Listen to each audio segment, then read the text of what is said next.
Someone reported me to my HR department 4 times in 2 months, claiming I was running a side business using company resources on company time. I am a data entry specialist. I sit at the same desk for 8 hours a day entering numbers into a spreadsheet. The afternoon, my manager called me into his office and slid a printed copy of the 4th complaint across the desk. I read every word of it, and I knew immediately who had written it. I am Joelle, 34, single. Been at the same company for 6 years with a clean record and 2 performance awards on my wall. I do not have a side business. I do not use company equipment for anything personal. I eat lunch at my desk, and I leave at exactly 5:15 every single day. The first complaint came through the anonymous ethics hotline on a Monday morning. My manager, Paul, called me in and told me someone had reported that I was using my work laptop to operate an online store during business hours. He said he had to document it, but that he did not believe it and asked me to be careful about appearances. I told him there was nothing to be careful about. He nodded and closed the file. 3 weeks later, a second complaint. This one said I had been seen printing personal business invoices on the office printer after hours. I have not stayed past 5:30 a single time in the past year. The building logs every badge swipe, and my record would show that clearly. Paul pulled the logs himself, confirmed I had not been in the building after 6 p.m. in over 14 months, and closed that complaint the same day. The third complaint was the most detailed yet. It claimed I had used the company mailing address to receive inventory shipments for a personal resale operation,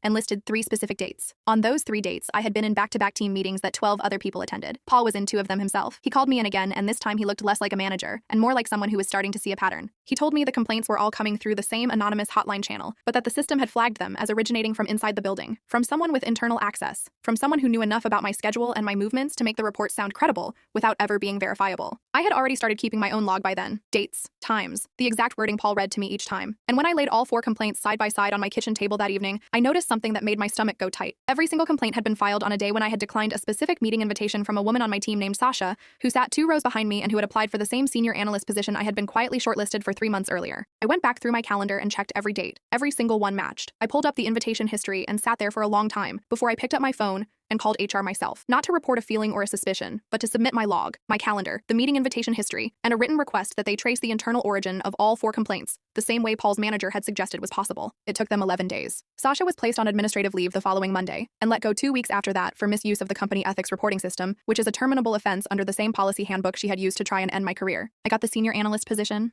same desk, same 5:15. The only thing that changed is that 2 rows behind me is now empty, and I have stopped checking my calendar for meeting invitations I need to worry about.